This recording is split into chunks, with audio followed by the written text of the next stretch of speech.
Estados Unidos se confirma como un mercado solvente para hacer negocios. Su riesgo país es bajo, pero no está de más contar con asesoramiento para despejar dudas y eliminar cualquier riesgo de impago. Es más, es que de hecho hay una serie de servicios que nos van a aportar confianza para comenzar a exportar a Estados Unidos.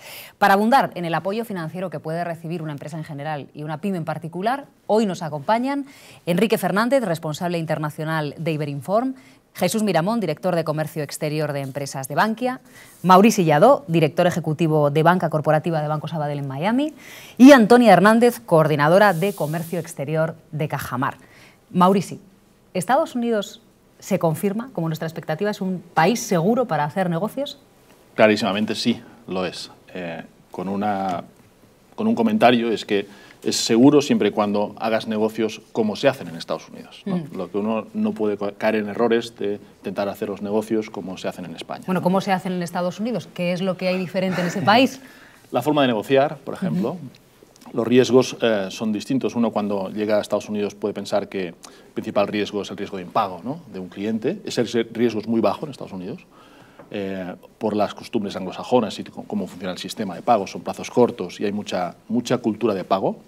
Por ese lado estamos bien, pero es un país donde hay mucho dinero y hay muchas posibilidades de fraude también, con lo cual hay que elegir muy bien con quién haces los negocios, tanto desde el punto de vista de relación cliente-proveedor como desde el punto de vista también de socio, ¿no? Hay compañías pequeñas que pueden buscar un socio local y acertar en el socio es clave, ¿no? O sea, es un país solvente, sí lo es, tiene sus riesgos y esos riesgos se mitigan pues asesorándose correctamente, ¿no?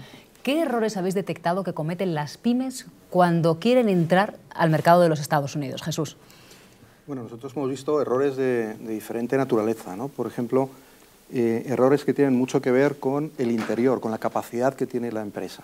Es decir, efectivamente, hace unos años se vio muchas empresas que salían hacia afuera buscando nuevos mercados porque el mercado interior se había restringido. Y muchas de esas empresas no tenían capacidad para sostener un proceso de internacionalización, enfrentarse a la necesidad de tener una capacidad productiva, de recursos humanos, de medios técnicos, de financiación, porque todo proceso de internacionalización es muy demandante en recursos financieros. Cuando alguien vende fuera va a cobrar más tarde que si vende localmente, por ejemplo. Y hay que hacer una serie de inversiones en publicidad, en posicionamiento de mercado, en análisis de la estructura del mercado, que hace que se demande mucho recurso financiero. Nosotros hemos visto empresas que no estaban preparadas para salir, han salido en un momento malo y no han sido capaces de poder mantenerse en los Estados Unidos o en cualquier otro mercado, ¿no? Enrique. Está claro, lo que dice Jesús es fundamental y más allá también lo que dice Maurici, quizá el conocimiento de nuestro socio es algo que ni en el mercado interior para las ventas en España tenemos todos muy en el día a día, sino que no conocemos quién es el último propietario de un socio, cuál es la capacidad que tiene, cuál es la implantación que tiene dentro de un país, si tiene voluntad para pagarnos, si tiene capacidad para pagarnos. O sea, que Estados Unidos, como dice Maurici, es un país con un riesgo de desimpago bajo, el fraude está y hay que ser muy cuidadosos a la hora de ver con quién hacemos negocios, o sea, cuál es el dueño, ese tipo de cosas. Pues sabemos que Estados Unidos es un mercado potencial, más de 300 millones de consumidores, además muy multicultural, muy dado a conocer productos de fuera, pero hay que tener muy claro y hay que tener una buena formación y estar muy bien informado como empresa de las diferentes dimensiones. Yo me estoy poniendo en la piel de una pyme que nos esté viendo. La sensación debe de ser, madre mía, con este panorama, ¿por dónde empiezo yo? Desde el punto de vista financiero, ¿por dónde debe empezar? Bueno, yo creo que antes de empezar a analizar el punto de vista financiero, lo que tienes que analizarse a sí mismo es, ¿tengo un buen producto? Estados Unidos es un mercado que está saturado, es el más grande del mundo en términos de importaciones, segunda economía más grande, es un mercado, como comentaba Antonia, de 320 millones de habitantes, de los cuales 250, 260 tienen capacidad de compra media alta. Es un mercado donde están presentes empresas de todos los países del mundo, por tanto, si queremos abordar el mercado de Estados Unidos, tenemos que tener un producto que sea diferente. Tenemos que posicionarnos aportando un valor sobre lo que ya hay, si no, va a ser difícil conseguir el éxito. Entonces, a partir de ahí, tenemos buen producto, tenemos que tener una buena estrategia de penetración, de entrada a ese mercado. Tenemos que conocer bien marco regulatorio. Estados Unidos, cada estado tiene un nivel regulatorio que es propio del estado, aparte de la legislación y regulación federal, hay regulación estatal, local, y es muy distinto un estado de otro. Lo que se permite en unos estados no se permite en otros. Las repercusiones que puede tener un error en un estado son muy distintas a las que puede tener ese mismo error en otro estado. Por tanto, hay que conocer bien dónde vamos, cómo es el mercado de llegada. Y a partir de ahí tenemos que ver qué estrategia financiera seguimos. Pero ¿cómo sabe uno, perdóname Jesús, que tiene capacidad financiera para entrar en un mercado como el de Estados Unidos? Yo creo que es fundamental saber cuál es el ciclo de venta y de producción de su producto, cuál es mi ciclo como negocio. Y a partir de ahí, si necesito un año para exportar una máquina herramienta que va a fabricar otras máquinas en Estados Unidos, pues sé que necesito empezar a fabricar la máquina, necesito financiar todo ese proceso de construcción de la máquina, que puede ser aquí, en España. A partir de ahí voy a vender la máquina tiene que viajar, seguramente se va a tener que armar en las instalaciones de destino, y a partir de ahí pues empezará la etapa de pruebas y empezará a producir. Es decir, es tremendamente largo esa cadena, desde que tomamos la decisión de producir hasta que la máquina está funcionando y sobre todo se empieza a cobrar, ¿no? Entonces, para eso los bancos y en Bankia tenemos una serie de instrumentos que permiten anticipar financiación a partir, por ejemplo, pues de pedidos en firme, dependiendo también de quién es el comprador en Estados Unidos, de la solvencia que pueda tener, de la reputación, de los términos del acuerdo, si es un contrato que es firme o si finalmente el cliente puede echarse atrás y no comprar la máquina una vez se ha empezado a construir. Es decir, hay un mapa de riesgos tremendamente variado. Pero por lo que veo, Jesús, aquí lo que abre la vía del crédito es tener un contrato firmado antes de comenzar el proceso de internacionalización. ¿Eso puede ayudar, Antonia? Eso ayuda, sin duda, y será uno de los puntos claves. Normalmente el riesgo, en principio, a priori, se concede en base a tu estructura aquí local, en España. Entonces, por lo general, se suelen contratar líneas de comercio exterior que permiten pues, esas financiaciones que ha comentado Jesús, en fase previa de fabricación que serán prefinanciaciones, en la fase ya de la exportación realizada que son postfinanciaciones, en casos que además las empresas reciban un anticipo a cuenta, habrá que emitir algún tipo de garantía de devolución, en fin, que hay una serie de mecanismos y productos bancarios que ayudan a las empresas a soportar pues, ese ciclo rotativo del producto. Mauricio. Y añado al comentario de Antonia que es importante tener el soporte de una entidad financiera que conozca la compañía, ¿no? En origen, ¿no? Digamos, porque al final la banca americana es una banca poco acostumbrada y preparada para atender a clientes extranjeros. Entonces, para ellos la historia pasada de esa compañía cuando estaba en su mercado natural, que era España, no cuenta. O sea, empieza de cero. La compañía cuando llega a Estados Unidos empieza de cero. Entonces, el arrastrar esta historia de éxito con sus vicisitudes de crecimiento, etcétera, que una entidad que esté conectada con España puede trasladar, digamos, a su expansión en Estados Unidos es clave, ¿no? Porque si no, el acceso al crédito es muy complicado. Estados Unidos básicamente es un tema. El origen de la financiación de las compañías está muy bien regulado por el regulador bancario. Los reguladores bancarios pues, son varios, pero al final es un tema de predictibilidad. Si no tienes historia de crédito en Estados Unidos, no existes directamente. Una compañía que no tiene deuda en Estados Unidos no es una buena compañía para prestarle, porque no hay forma de probar que esa compañía ha atendido pagos anteriormente. ¿Okay? Es una mentalidad un poco distinta a la nuestra. Entonces, lo importante es arrastrar el conocimiento del banco español allá, con mecanismos que puedan compartirse para poder facilitar el arranque en el país local.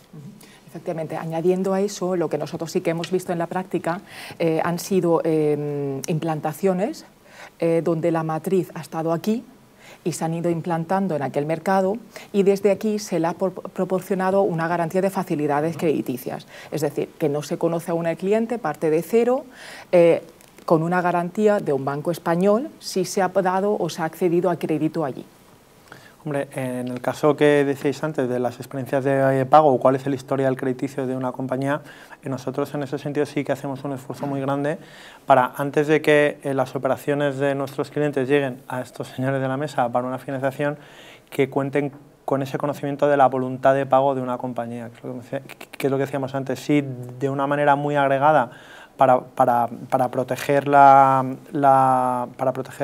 privacidad del acreedor, sí podemos saber cuál es el historial de pagos, de cumplimiento o pues incumplimiento de una compañía determinada en Estados Unidos. Sí, incidiendo sobre lo que comentaba Maurici, en España los bancos analizamos la capacidad de pago como esta empresa puede pagar, por tanto le puedo financiar. La mentalidad en Estados Unidos es algo diferente, es esta empresa quiere o no quiere pagar, ha pagado o no ha pagado en el pasado. Es más cuestión de voluntad de pago, Jesús. Absolutamente. Y esa voluntad de pago hay que demostrarla. Cuando un particular quiere sacarse una tarjeta de crédito en los Estados Unidos, el primer límite que le dan, yo recuerdo, mi primera tarjeta allí fueron $300, ¿no? Y bueno, pues con $300 decía, pues es que con esto no lo voy a poder utilizar en ningún sitio. Pues sí, pues te ibas a una tienda, te comprabas, hacías una pequeña compra, comprabas un martillo en el Home Depot, en cualquier empresa, pagabas y el mes siguiente volvías a hacer lo mismo, gastabas una parte del límite, no todo, porque si no penaliza, y a partir de ahí vas creando tu historial. Y a los, no sé, 7, 8, 9 meses, pues empezaron a llegar tarjetas sin haberlas pedido, con límites de 2.000, de 3.000, 6.000, y al final te encuentras con un exceso de capacidad. Es decir, es un sistema que piensa, se gestiona de forma diferente, ¿no? Como estamos acostumbrados. En el caso de la financiación para compañías, el tema de la voluntad de pago y de las experiencias de pago es súper importante, porque en Estados Unidos no hay una tradición ni una riqueza de la información financiera como aquí, no hay un registro mercantil central que acumule todos los balances de una compañía, que es al fin y al cabo la foto que ellos quieren presentar a una entidad bancaria. De ahí que el mimo con el que se mira esa voluntad de pago y la importancia de esas experiencias de pago, pues lo que comentabas, de ir cumpliendo poco a poco con lo que tú te comprometes, sea tan grande. ¿Es un comentario? Sí, claro, Maurici. Ese es un tema muy importante para las pymes que conozcan que no tienen acceso a información financiera fácilmente en Estados Unidos, ¿no? Las compañías de las que tienes información financiera son compañías que cotizan en bolsa y tienes absolutamente todo desde el salario de cualquier ejecutivo de la compañía, son muy transparentes. Pero las compañías que son privadas, que no cotizan en bolsa, tienes información cero. Tienes que buscar la forma de obtener esta información con terceras personas, ¿no? O con acceso a base de datos de historial de pago, etcétera, ¿no? Y tampoco funciona en Estados Unidos lo que todavía se usa acá, ¿no? Las referencias, ¿no? De llamar a alguien que dé referencias de un cliente. Los bancos no damos referencias de ningún cliente, básicamente por un tema de responsabilidad. No puedes dar una referencia ni buena ni mala, porque si después ocurre algo, en Estados Unidos estás sujeto a que te demanden por ello. Con lo cual, básicamente es muy importante llegar a tener esta fuente de información confiable para tomar tus decisiones de crédito. Lo que ocurre es que me está pareciendo, discúlpame Jesús, muy fácil, Enrique, no sé si decir equivocarse, pero no conocer al 100% a un cliente. ¿Vosotros en qué medida podéis sacar una foto o una radiografía de una empresa? Vale. Nosotros, mediante el tratamiento de multitud de fuentes, o sea, no solo las entrevistas que se hacen con los buyers ahí en Estados Unidos por nuestro partner local, por la acumulación de estas experiencias de pago, por dónde está la compañía, que también nos da una idea de dónde está y qué riesgo puede tener, qué zonas que tienen más o menos riesgo, si llegamos a un nivel de certeza muy altos a la hora de saber cuán confiable es una compañía. Certeza 100% nunca la va a haber y nadie puede decir que tiene 100% de certeza de nada. Sí es cierto que los índices de rendimiento de los modelos predictivos que usamos son muy altos, de tal manera que si nosotros decimos que una compañía es buena, es más que muy probable que esa compañía cumpla con sus compromisos de pago. Adelante, Jesús, por favor. Sí, al hilo de lo que comentaba Maurici, la responsabilidad, riesgo de demanda, eso es un aspecto fundamental en los Estados Unidos. Hay que conocer muy bien la legislación y hay que saber protegerse ante posibles riesgos de demanda de terceros. Es muy habitual que cuando pues una empresa se instala en determinado sitio en los Estados Unidos, los vecinos, si es una empresa grande, pues si la vivienda del expatriado que tiene en determinada zona, pues entiende que es una empresa que tiene capacidad para pagar y por tanto pues se cae una rama en el jardín del vecino y eso es una demanda segura, ¿no? Entonces, hay formas de protegerse y la mayoría de las viviendas o de los alquileres están a nombre de sociedades que crean las empresas que sirven de pantalla, rompen esa barrera de información, uno no tiene por qué saber quién tiene, por ejemplo, de vecino. Es decir, es todo un mundo que hay que saber protegerse y para ello hay que asesorarse muy bien, ¿no? En Palma, con la pregunta inicial que le hiciste antes a Jesús sobre qué tienen que hacer las empresas, las pymes, cuando vayan a tocar Estados Unidos, al final es prepararse. Prepararse porque es un mercado distinto, ¿no? Uno cuando, supongo que la tentación, ya lo comento con Jesús, que él tiene buena experiencia, digamos, asiática, pero cuando uno va a China asume que en China las cosas son distintas, ¿no? Y que es un país, pues, raro, complicado, etcétera, ¿no? Quizás pueda pensar uno que en Estados Unidos el tema es más fácil porque es la primera economía del mundo, etcétera.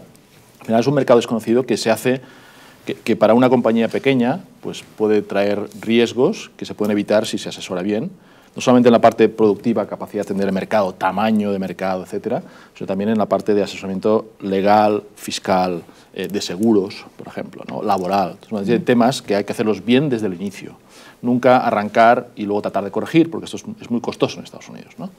Y este tema de las responsabilidades civiles y es digamos, yo siempre digo que la demanda legal es el primer deporte en Estados Unidos, no es el fútbol americano, es la demanda. O sea, los abogados van a success fee, ¿no? O sea, cobran por éxito, ¿no? Y muchas veces las compañías, aunque tengan la razón, el coste de defenderse es tan alto que al final te obliga a negociar y pagar, ¿no? Y eso es un tema que hay que prevenir desde el principio, ¿no? Ese es un aspecto fundamental, ¿no? Y cuando se está contratando, se está formando un equipo local, por ejemplo, a la hora de elegir los perfiles, de pedir un currículum, hay que tener también mucho cuidado. No se puede preguntar la edad, no se puede preguntar fecha de nacimiento, no se puede... Sexo. Es decir, hay que tener una serie de aspectos, de precauciones, que muchas veces uno piensa en Estados Unidos, o incluso mercado de la Florida, Miami, incluso el idioma no es importante, ¿no? Si podemos comunicarnos bien. Eso no es así, eso no es así, ¿no? Entonces, es, yo creo, uno de los riesgos de llegada más importantes. Puede que haya pymes que están pensando, bueno, me han pintado la financiación bancaria en Estados Unidos, el caso de las tarjetas que decía Jesús, y bueno, en fin, cómo es la banca en Estados Unidos, de una forma tan favorable que lo que podría hacer es contratar los productos financieros para mi internacionalización en Estados Unidos y no en España. ¿Qué opináis? Yo creo que tiene que tener un mix, ¿no? Probablemente una mezcla, ¿no? En una fase inicial debe contar con el apoyo, en lo máximo que pueda, con el apoyo de sus entidades españolas, ya sea a distancia o porque estén presentes en el mercado local. Cuando la compañía ya haya arrancado, tenga su historial de crédito establecido y empiece a entender mucho mejor el mercado, puede abrir relaciones bancarias con bancos americanos, por supuesto, pero sin la historia pasada no lo va a poder abrir, le va a costar muchísimo. Ese desgaste yo creo que se reduce y se evita apoyándose en entidades que ya la conocen, ¿no? Hombre, en nuestro caso, que hacemos una labor que quizá parta más de origen, más que en destinos, a pesar de que tenemos 20 oficinas en Estados Unidos, tenemos mucha presencia por todo el país, sí que estamos en una posición de ese primer paso, ese primer impulso, además de con la información, con el seguro de crédito, con mis compañeros de crédito y caución, que son los especialistas, que pueden hacerle una consultoría muy a medida si les pueden ayudar a la hora de ver con qué entidad trabajar, qué producto contratar y sobre todo si tienen la capacidad o pues están en la circunstancia de ir a todo el mercado de Estados Unidos, que estamos hablando de Estados Unidos como si fuera un solo mercado, pero tenemos que ser conscientes que quizá tenemos que adaptarnos a ese gran mercado de distintas maneras, con distintas estrategias, y para cada estrategia necesitaremos pues un apoyo, es un producto distinto. Nosotros, por la experiencia que tenemos también con empresas del sector o de la industria agroalimentaria, vemos también muchos exportadores allá a Estados Unidos que lo que hacen es cubrirse con cartas de crédito stand-by. Ellos van exportando, enviando su mercancía, tienen campañas pactadas y se cubren a través de créditos documentarios. Por otro lado, también tenemos empresas que importan. Hemos hablado siempre en una dirección, también hay que hablar de la otra dirección. Empresas nuestras que importan desde Estados Unidos y en los términos de venta acuerdan un aplazamiento de pago. Ese aplazamiento de pago finalmente es una financiación intrínseca desde allí, ¿vale? Una financiación que no tomas aquí, pero que sí que te la está aportando tu proveedor americano. ¿Y es sencillo abrirse una cuenta en Estados Unidos?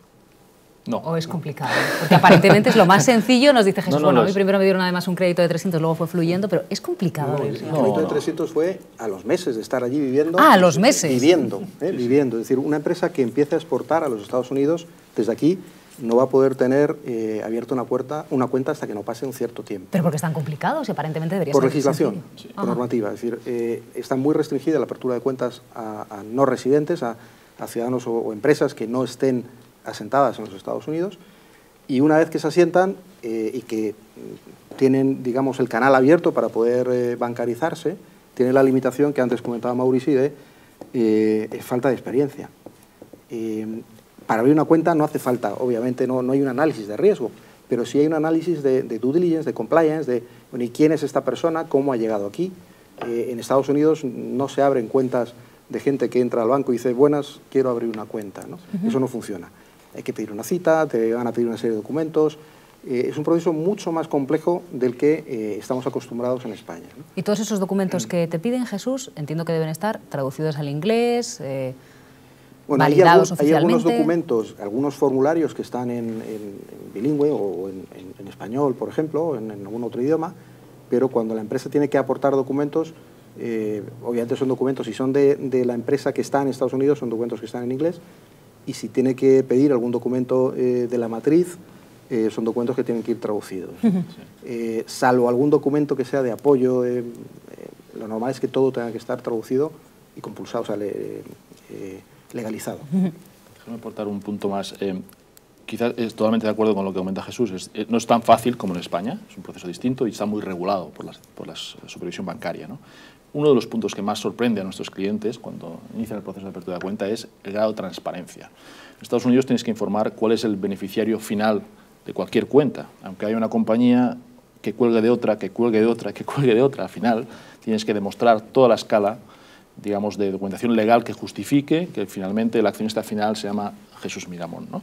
Si el señor Jesús Miramón no está dispuesto a aparecer y a identificarse, no le van a abrir la cuenta. Entonces, las típicas, digamos, cuentas de, bueno, es que esto es la familia X, no, la familia X no existe, es dime, ¿quién de la familia tiene qué porcentaje identifica, ¿no? Entonces, hay una serie de procesos que en una fase inicial, para cualquier compañía española, la primera vez que intenta abrir una cuenta en Estados Unidos, le chocan, porque aquí es mucho más fácil, ¿no? Mucho más amigable, digamos, el proceso, ¿no? Nosotros utilizamos también a nuestros corresponsales en dólares para ese tipo de aconsejar, recopilación de información, de documentación, etcétera, pero personalizarse allí físicamente todos los integrantes de esa cuenta, eso es imprescindible. En un país tan grande como Estados Unidos, los bancos, ¿cómo estáis presentes? ¿Tenéis vuestras propias sucursales? ¿Estáis presentes a través de socios locales? Quiero decir, porque para abarcar un territorio tan vasto, ¿cuál es vuestra estrategia, Jesús? Bueno, en nuestro caso tenemos una estrategia que vino marcada por el acuerdo de recapitalización de la entidad, ¿no? A raíz de ese acuerdo de recapitalización tuvimos que cerrar la red internacional. Teníamos 2 sucursales en ese momento en Miami, además de un banco, y tuvimos que reconvertir completamente la manera en la que dábamos apoyo a nuestros clientes. Y lo que hicimos básicamente fue apoyarnos y potenciar mucho la relación con bancos corresponsales, ¿no? Hicimos un plan estratégico en el que tratamos de identificar qué necesitan nuestros clientes cuando van a Estados Unidos, qué tipo de servicio, en dónde, y llegamos a la conclusión de que si tenemos que apoyar a un cliente que está en Chicago, pues no hace falta que tengamos una sucursal en Chicago. Lo que hace falta es que tengamos un buen banco local que dé apoyo a ese cliente en Chicago y que lo dé de forma rápida, eficiente y en las mejores condiciones posibles para nuestro cliente. Como si fuese, en tu caso, Bankia en Chicago. Sí, lo que pasa es que nuestro cliente lo que va a ver es el Bank of America, el Citibank, cualquier banco americano con una amplia red de cobertura y de presencia local, ¿no? Entonces, esta potenciación de esos acuerdos de corresponsalía bancaria nos permiten situar pues, avales, redireccionar clientes para que, por ejemplo, pues, les abran cuentas en cualquier lugar, no ya de Estados Unidos, sino del mundo. Tenemos casi 180 países donde tenemos algún banco amigo que nos ofrece ese tipo de servicios. Y en ese caso facilitaría la apertura de una cuenta, que es lo complicado. Así es. Ajá. ¿En vuestro caso cómo estáis presentes? ¿En el nuestro? Sí. Es muy similar a lo que dice Jesús, tal como Bankia. Tenemos una red de corresponsales, de corresponsalía en todas las divisas cotizadas, a través de los que efectivamente se hace toda la canalización de fondos. Además, una amplia red de lo que son bancos con clave intercambiada dentro de una red SWIFT. SWIFT es toda la mensajería que nosotros emitimos en nuestras operaciones, de manera que puedes llegar a todos o casi todos los lugares del mundo a través de ese banco amigo, como lo ha llamado Jesús. Maurici. En nuestro caso, Sabadell está presente en Estados Unidos desde el año 93, ¿no? Con una sucursal internacional que originalmente se dirigió se enfocó a apoyar a los clientes españoles que estaban empezando a hacer negocios en Estados Unidos, luego en América en general, ¿no?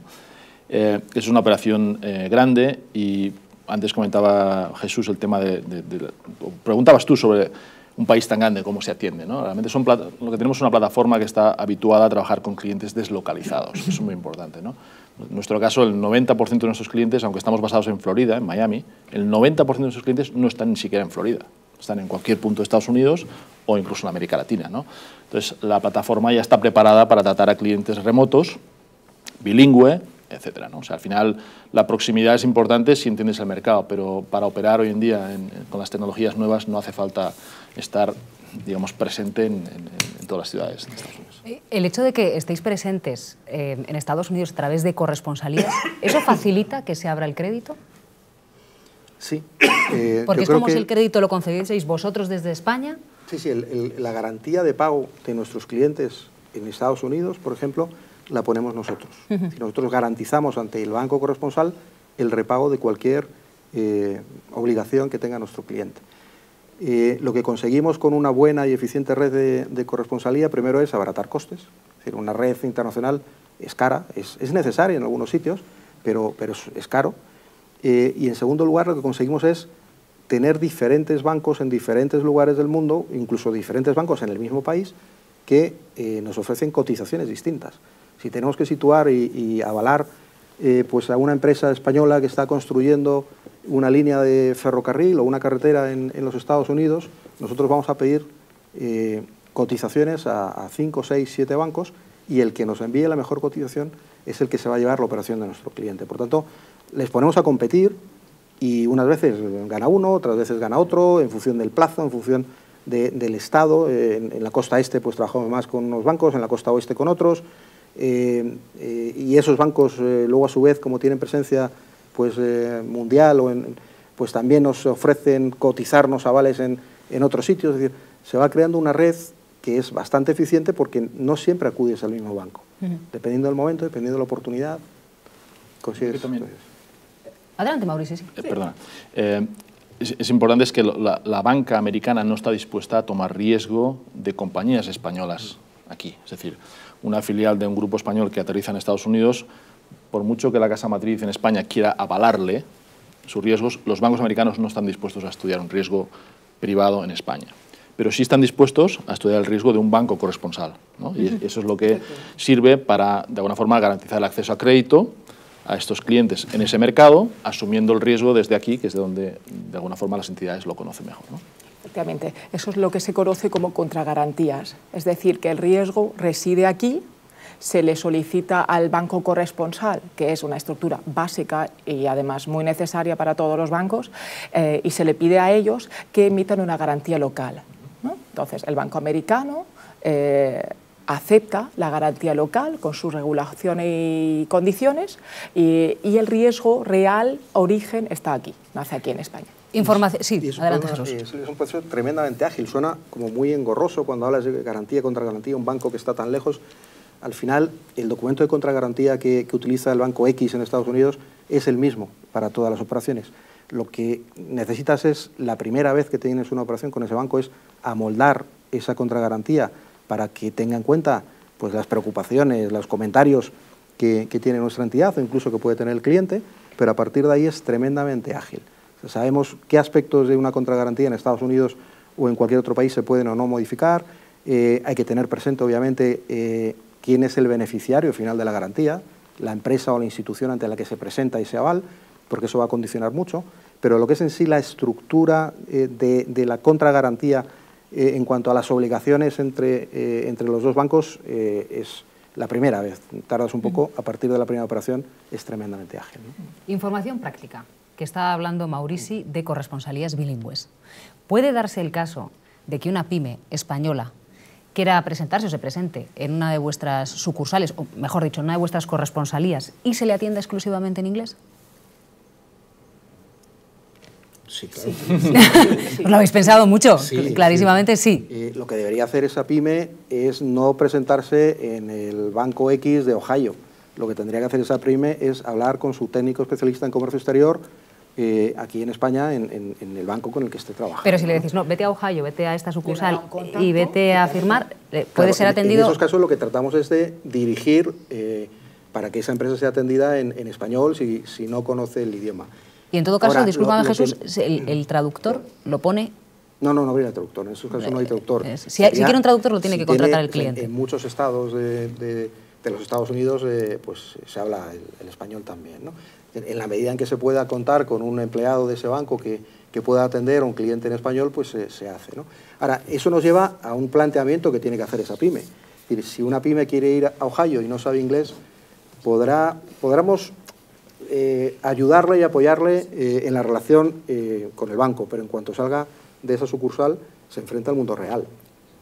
Y si no sabe inglés, en Ohio va a tener muchas dificultades, ¿no? Pero esto ya no sucede, ¿no? En realidad, ¿no? Yo creo que esto ya hubo una etapa, ¿no? Pero... Sí, algunas veces sí que nos encontramos en asesoramiento con empresas que reciben créditos documentarios, que ya sabes que el condicionado va todo en inglés y no conocen, no entienden inglés. Entonces sí, por desgracia, en la realidad existe. Nos hemos encontrado con un caso hace muy poquitos días de un cliente que estaba acostumbrado a recibir créditos documentarios con la misma estructura, un crédito documentario que tenía 6-7 páginas, extenso, pero con la misma estructura siempre, y habían cambiado de banco y el banco había modificado el formato del crédito documentario en cuanto al texto, a la redacción del texto.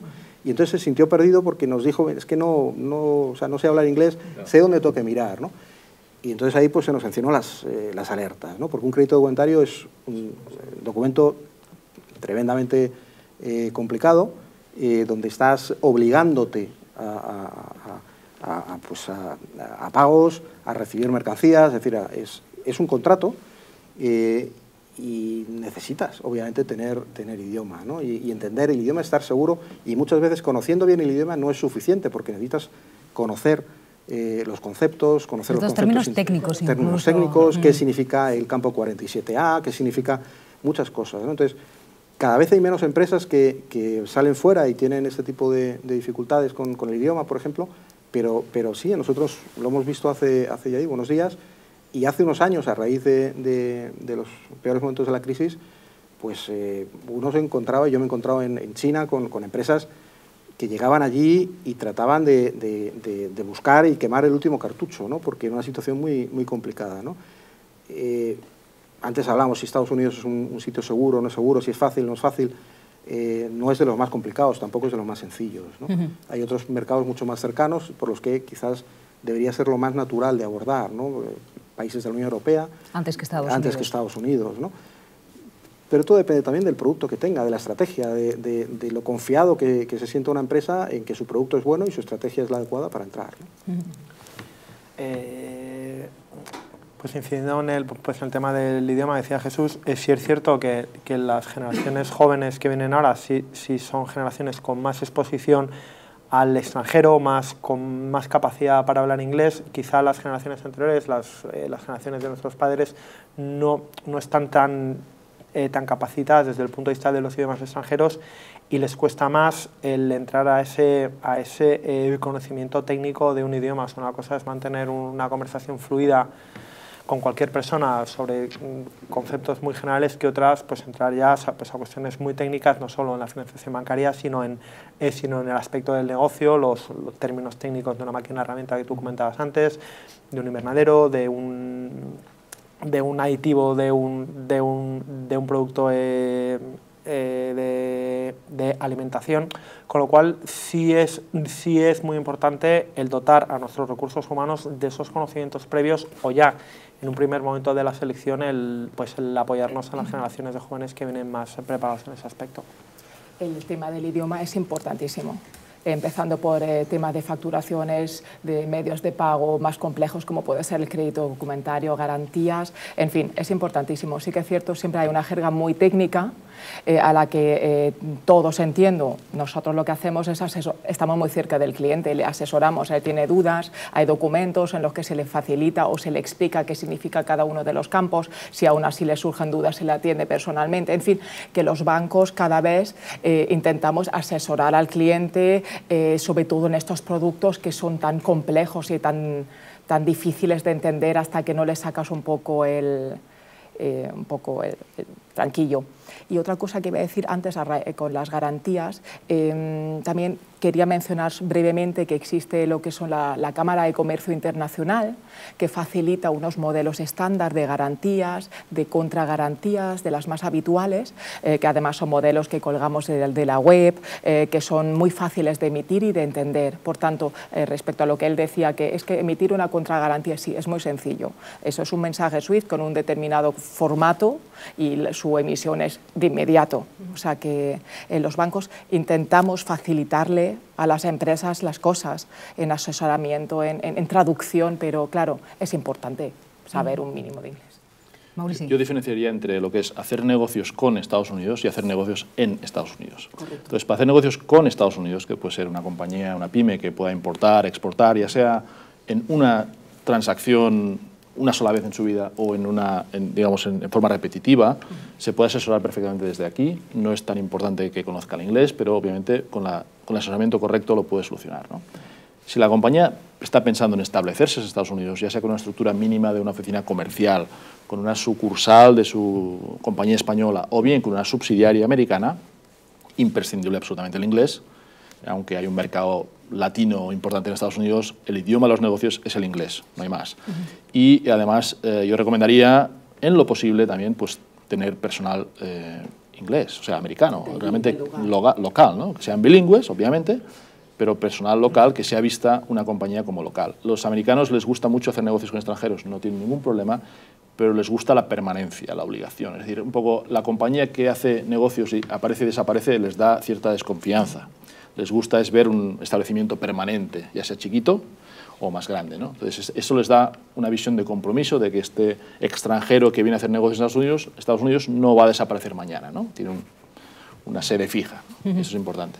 Yo creo que la clave de nuestra actividad, la ha dicho José Antonio antes, tenemos que ser, o sea, que ir más allá que lo que es despachar nuestros productos pues, y servicios. Tenemos que hacer esa labor de consultoría y de acompañamiento y de asesoramiento para nuestros clientes, de tal manera que seamos capaces dentro de nuestra cartera de servicios de darles el servicio que más valor le genere, que más se adapte a su necesidad, pero también ser capaces de tener el conocimiento suficiente dentro de las empresas complementarias pues, a nosotros para dirigirles, pues, comentáis antes, a una agencia buena de traducción e interpretación, a un logista bueno, a un banco que sepas que en el sitio concreto de Estados Unidos tenga un establecimiento propio, un banco corresponsal.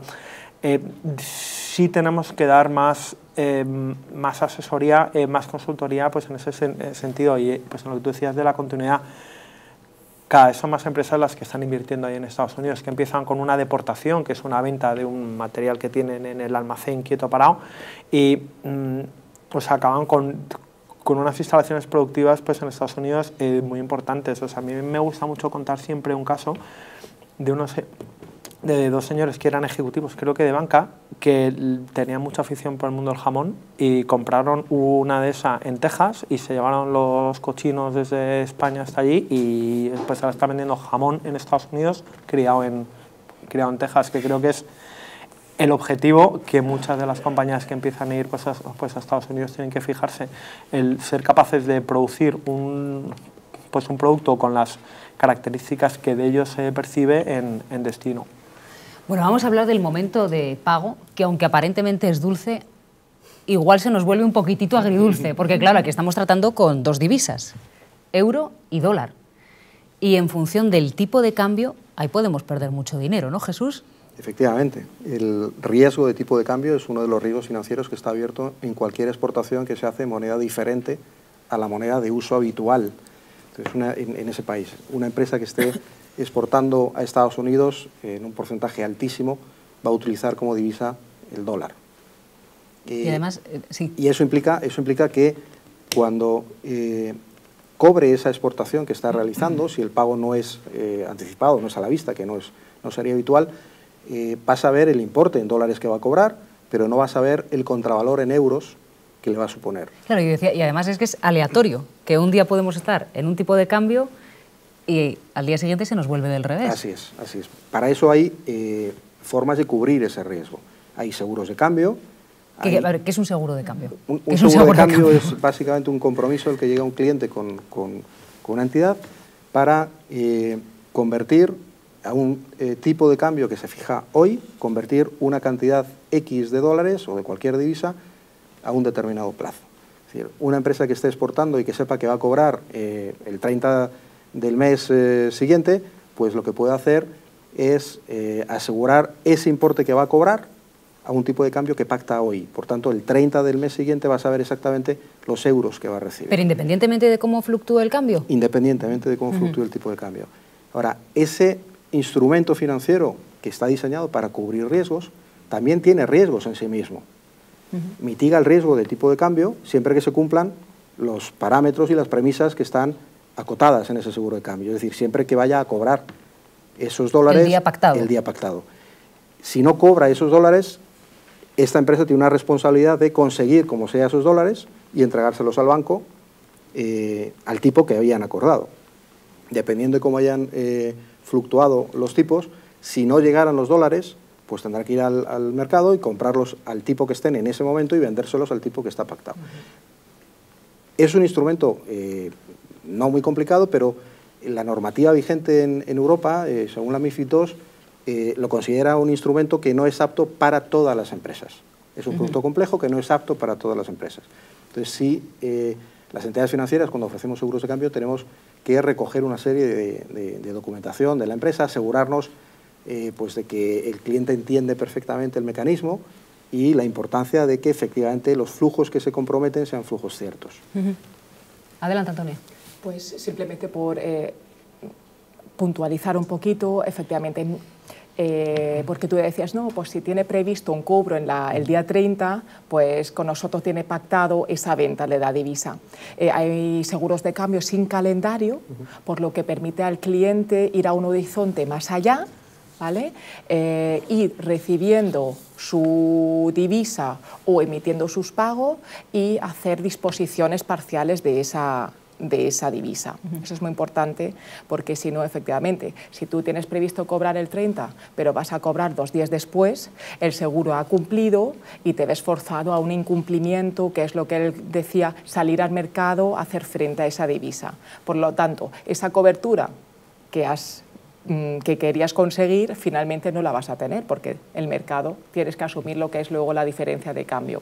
Y otra cosa muy importante que también recomendamos a los clientes que tienen frecuencia de entrada o salida de fondos en divisa, es una cuenta en divisas. O sea, todas las entidades, entiendo... En dólares directamente. En dólares, efectivamente. El cliente tiene su cuenta base en euro y vincula a ella una cuenta en dólares. Por tanto, todo lo que entra y sale puede ir a través de esa cuenta en dólar a cambio paridad, o sea, a cambio 1.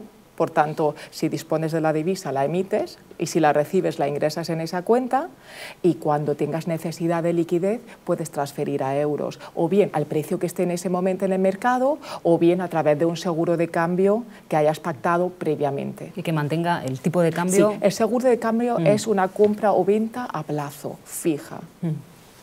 Para no repetir lo que ya han explicado muy bien mis compañeros, solamente añadir una parte adicional para que se tengan en cuenta, es que al final el seguro de cambio también permite cubrir otros riesgos de balance, como pueden ser en el caso de no solamente importación-exportación, sino en el caso de una compañía española que tenga una subsidiaria allá y que haya, digamos, enviado o comprometido un capital en dólares en esa filial, o que vaya a hacerlo en el futuro, o que tenga previsto repatriar dividendos hacia España. Todos esos mecanismos de flujos en monedas distintas se pueden cubrir con el seguro de cambio, lo cual permite proteger de alguna forma su balance. Sí, el riesgo de la variación de fechas en el seguro de cambio no es lo más grave. Lo más grave es que no se reciba ese pago, ¿no? Ese cobro. Y por tanto, lo que nosotros siempre recomendamos es que los seguros de cambio que estén pensados para mitigar riesgo de una exportación, no como comentaba ahora Maurici, de cubrir un riesgo abierto en un balance, que es otro tipo de, digamos, de análisis de riesgo de tipo de cambio, sino para cubrir el riesgo asociado a una exportación, lo que nosotros recomendamos es asegurar, lo primero, el cobro de esa exportación. Vender, exportar es fantástico, pero lo más fantástico del mundo es cobrar lo que se ha exportado. Si no tenemos un problema, ¿no? Sobre todo también te sirve no solo cobrar y saber lo que los dólares que cobras son tantos euros, no. Es también muy importante porque tú tienes que fijar un precio a tu producto.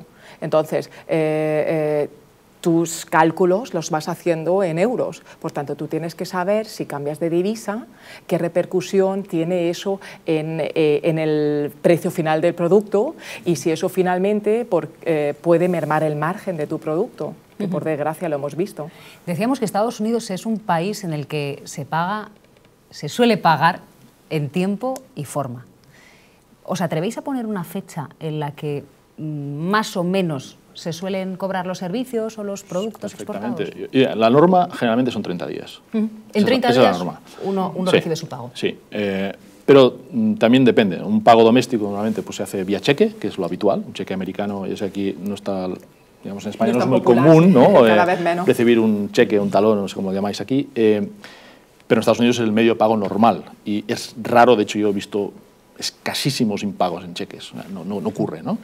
Las compañías tienen responsabilidad incluso criminal contra eso, ¿no? Y les pueden cerrar las cuentas bancarias, etcétera. Entonces, normalmente cuando emiten un cheque se cobra. Normalmente son 30 días, que te llega el cheque pueden ser 35, 37, funcionan por correo, curiosamente. Y el otro mecanismo es la transferencia internacional, ¿no? Que bueno, sí, ya es un mecanismo más estandarizable. Pero te diría que a nivel doméstico, negociar con un proveedor, con un cliente, perdón, 30 días es muy habitual. 60 hay casos, más allá es muy raro. ¿En qué momento se detecta que hay un impago? Dices, ¿qué tiempo tengo que esperar para detectar realmente que no me lo van a pagar? Yo diría que si no cobras en los primeros 15 días, o sea, pasada la fecha, en 15 días, probablemente tengas un problema no de impago, de fraude.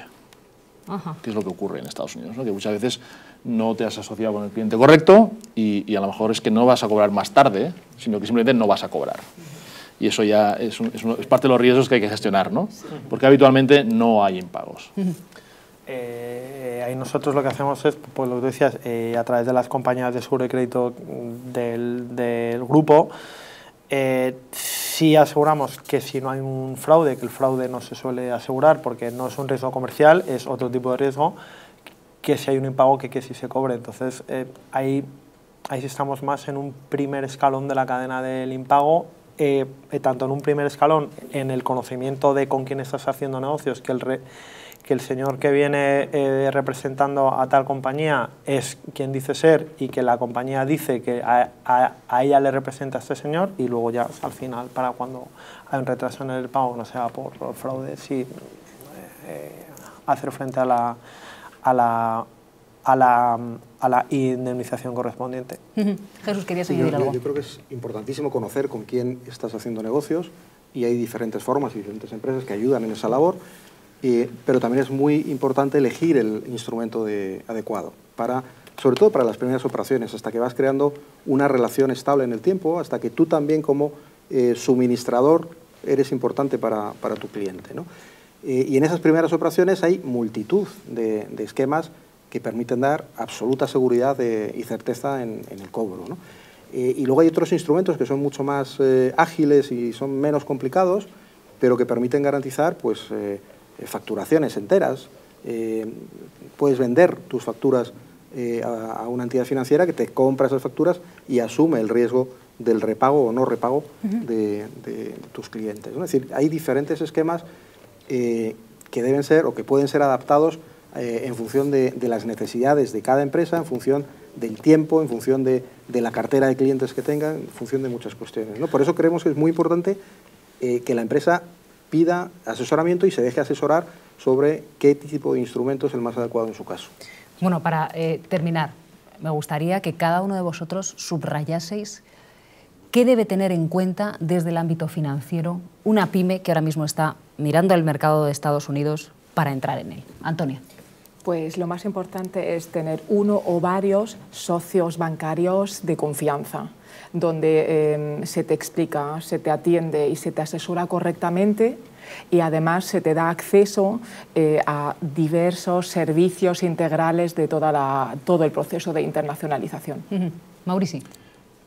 Financieramente estoy totalmente de acuerdo, estar bien asesorado. Quisiera incluir un tema que no es puramente financiero, rompiendo un poquito el protocolo, pero permitido. Yo hago un símil para que interpreten cómo es el mercado americano, ¿no? El mercado americano, digamos, estamos acostumbrados a un mercado americano muy competitivo, es un mercado súper duro, muy competitivo. Para poner un símil, es el fútbol europeo, donde tú tienes unos jugadores que tocan la pelota, la persiguen, quieren meter gol, hay una falta, el árbitro te dice tarjeta amarilla, roja, cuidado, por favor, la siguiente te expulso, etc. Y luego tenéis el fútbol americano, que es de contacto físico, de vale todo, ¿no? Y es de fuerza, entonces gana el más fuerte. Entonces el mercado, a nivel de cualquier producto que se quiera introducir en el país, aunque sea el mejor producto, va a tener que estar compitiendo en condiciones muy distintas a las que tiene este entorno, digamos, español. Yo creo que ese es un tema que tienen que tener en cuenta, y con asesoramiento de todo tipo se puede, digamos, conseguir el éxito, ¿no? Jesús. Yo creo que asesoramiento, análisis de las capacidades de la propia empresa y definir una buena estrategia. Y a partir de ahí, asegurarse de que tiene adecuadamente cubiertas sus necesidades financieras a futuro, porque van a ser grandes, ¿no? Entonces, ir de la mano de un banco yo creo que es muy beneficioso cuando se inicia un proceso de internacionalización. Enrique. Y en nuestro caso, recomendar que sepan muy bien con quién están haciendo negocios. O sea, que conozcan muy bien, antes de enviar siquiera la primera pieza de marketing, quién es la compañía y quiénes son las personas que manejan la compañía con la que están hablando. Enrique Fernández, encargado de International Sales de Iberinform, Jesús Miramón, director de Comercio Exterior de Empresas de Bankia, Maurici Lladó, director ejecutivo de Banca Corporativa de Banco Sabadell en Miami, Antonia Hernández, coordinadora de Comercio Exterior de Cajamar. Muchas gracias por habernos acompañado. Ha sido un placer charlar con vosotros. Muchísimas gracias. Gracias.